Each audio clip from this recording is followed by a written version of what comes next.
Today I will be synthesizing the entire Foundations of Reading instruction course using this Prezi. We're going to begin with the 5 components of balanced literacy. Here are the 5 components: phonological awareness, phonics, text comprehension, fluency, and vocabulary, and then we'll break down how to teach these 5 components of balanced literacy in the classroom. The first is phonological awareness. Phonological awareness is what we hear before any writing and letters ever happen. It is being aware of sounds without even looking at print.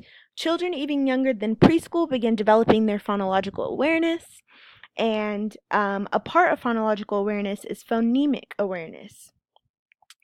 So phonemic awareness is the awareness of the individual sounds in a word.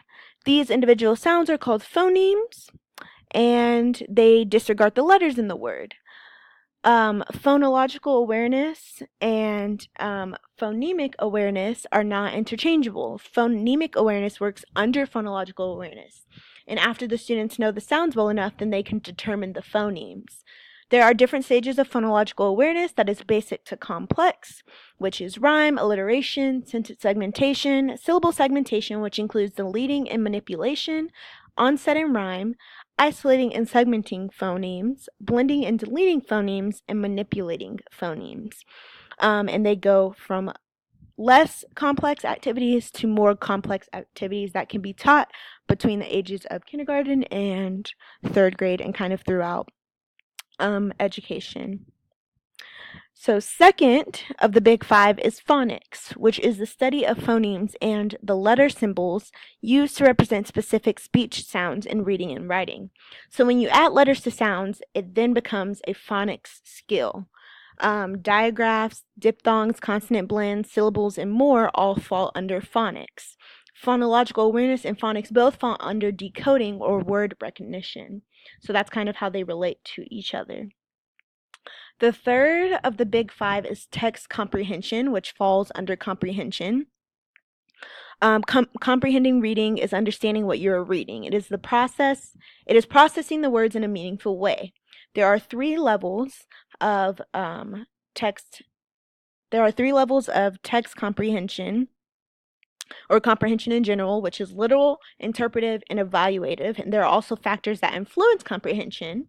And there are reader factors, where the student's prior or background knowledge connections to their own experience, vocabulary, fluency, strategies and skills, and motivation and engagement.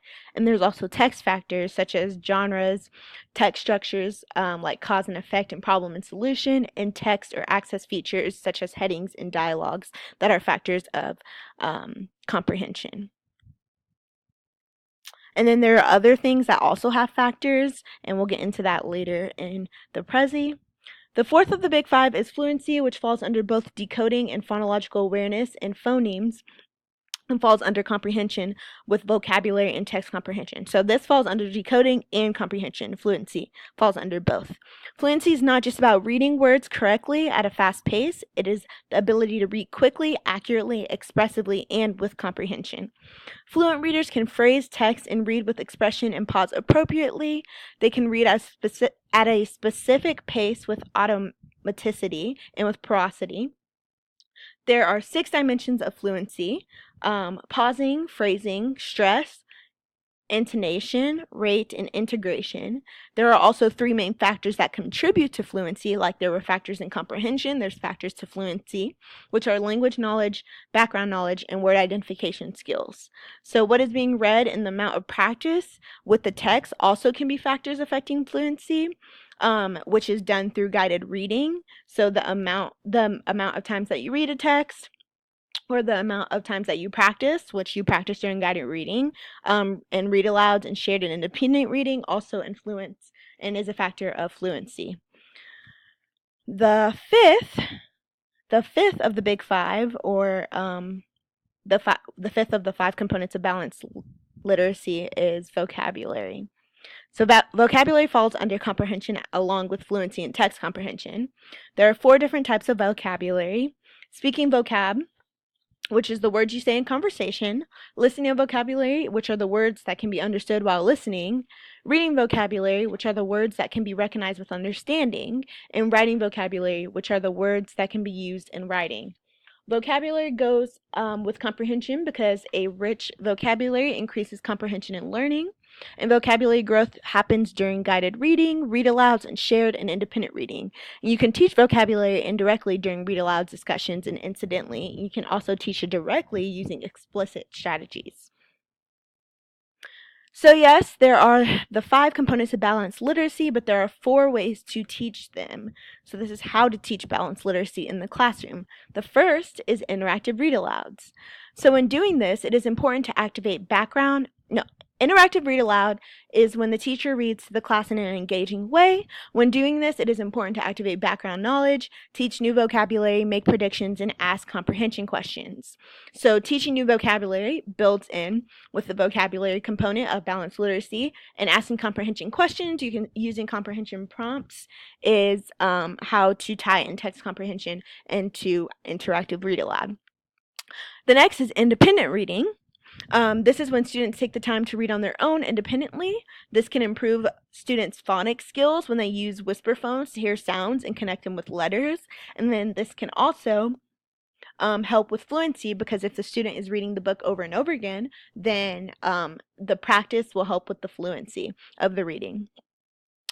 After that is shared reading. Shared reading is when students share a reading of a book that is guided by the teacher. The teacher can use this time to measure the fluency of students and their vocabulary while also asking comprehension questions. Lastly, there is guided reading. Guided reading is when teachers work with small groups that are similar in text level. So this text level is determined by students' ability and what level they are at reading. It begins with guided reading. In general, begins with introducing the text, then listening to the students read to determine their phonics skills, vocabulary, and fluency. That's how you tie into those. Teachers also prompt the students to integrate their reading process, word-solving techniques, and comprehension. That's how you tie into that. And then after the reading, the students would do a quick hands-on phonics or letter work to help with their decoding skills. So not only do you get comprehension, but you also get decoding with guided reading.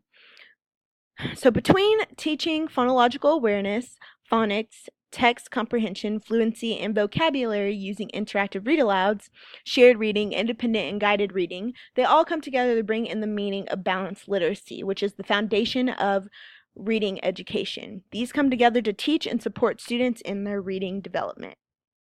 This is my EDLL 3351 synthesis project.